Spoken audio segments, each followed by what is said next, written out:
Benton. This time it's the double cut junior model. The first one I bought some time ago is their take on a Telecaster. It's the T52 model. It's a heavy piece of wood and the frets keep sprouting, but it sounds pretty damn good and it was really affordable, so I'm not complaining about, all the imperfections in this guitar. It's a pretty nice sounding Tele and it's easy to play too. As far as I know, Harley Benton makes their guitars all over the world, and the Telecaster was made in Vietnam, as far as I know. The Junior I have here was made in Indonesia, and I can tell you straight away, the build quality is significantly better, at least on this particular example, compared to the Telecaster.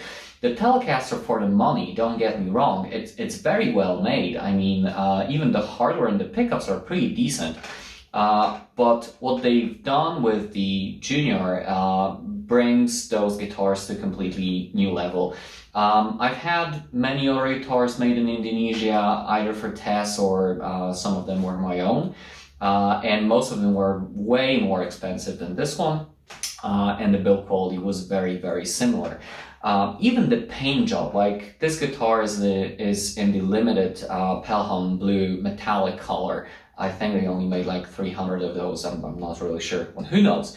Anyway, it's a limited finish, and it may sound strange, but it actually feels like a nitro finish. Believe it or not, surely it's not a nitro. Although, who knows, I haven't checked that, but I'm almost certain it's not a nitro finish, but it feels like a nitro. And the paint job is really, really good. Like, if you ever try to paint anything with a metallic paint or lacquer or whatever, you'll notice it's not that easy to put it evenly, Very often you'll have, the areas where the paint is denser and it just doesn't look very good.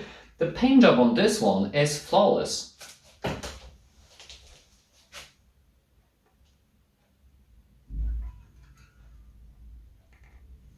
The body and neck are made of mahogany. The neck is set in, and I asked for a light one, and this one is super light.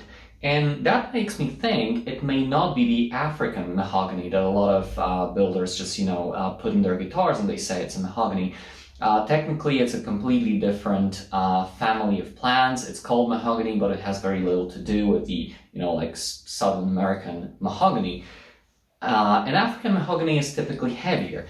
This one is super light, which makes me think perhaps it's not an African mahogany. The fretboard is made of amaranth, and to be honest, I didn't know what amaranth was until I checked like a few minutes ago. And apparently it's a very hard wood and it's valued for its grain and color.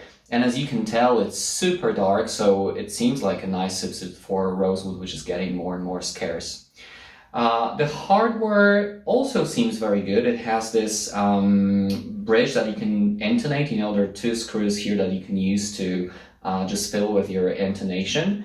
The keys are nice and old school. I really like the plastic knobs on the keys. And if you look closely, it says Wilkinson Deluxe, and Wilkinson is known for making really good hardware, which doesn't cost a fortune. So yeah, they keep the guitar in tune. I can't complain so far. The fretwork is very good, honestly. When you're paying, say, €160 for a guitar, you're expecting the fretwork to be absolutely terrible. And it's not the case here. The fretwork is actually fine. And if I just, slide my hand across the fretboard, I can't really see or feel any sharp edges, which is not the case with the Telecaster here. The frets in the Tele, they just keep sprouting, and no matter what I do, they just, I always feel something sharp, but to be honest, it doesn't really bother me that much. But on this guitar, there's nothing sharp. They're silky, silky smooth, and this guitar is a pleasure to play. The neck carve it's not super skinny, but it's not fat either. It's like a 60s Gibson neck. Gibson has these necks they call slim taper, so this one to me feels very much like the 60s style Gibson neck. This guitar has a single P90 Roswell pickup, and I suppose it's something that will put a lot of people off because people think, well, if I just have a single bridge pickup in my guitar, it doesn't make this guitar very versatile, right? I can't really get a whole variety of sounds from it.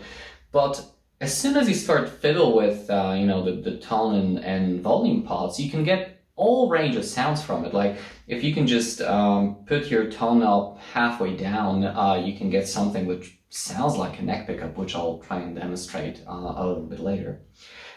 So to me, this is a pretty versatile pickup. I can play rock and roll with it, I can play punk rock with it, I can play hard rock, even metal.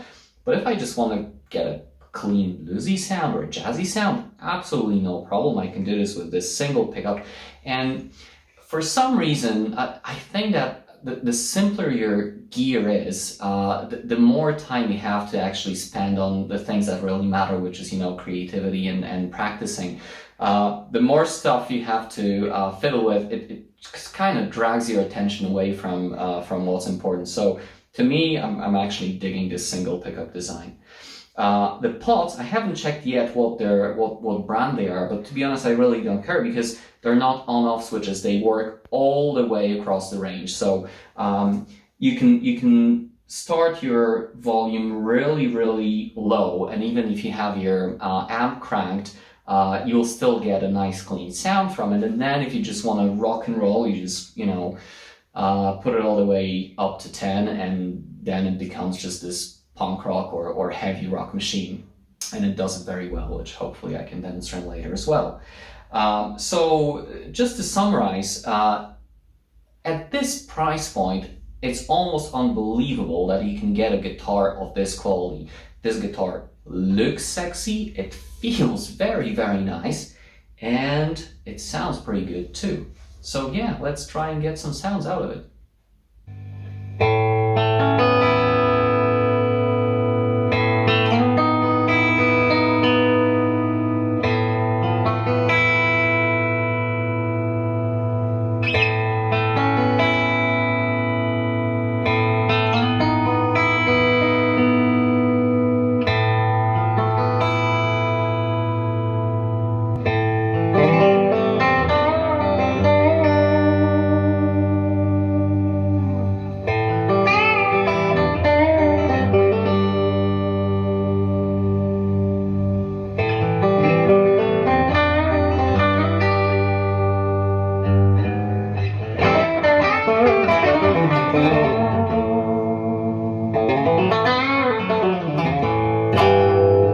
Okay, so that was my neck pickup. By that I mean I have the tone knob turned halfway down, so it's on number 5, and that shaves off a lot of those high frequencies, and it kind of sounds like a neck pickup.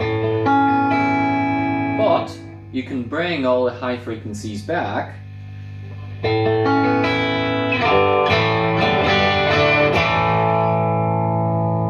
And it instantly starts to rock. So let me just add a bit more drive and see what it does.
Let's see how it comes up.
Okay, so there you have it. Let me know in the comment section what you guys think. Does it sound any good? Does it look any good? And honestly, if you're in the market for a junior style guitar and you're on a budget, don't miss this one. It's well, hard to believe you can get a guitar of this quality at this price point. Super, super well done, Harley Benton. I'll see you next time.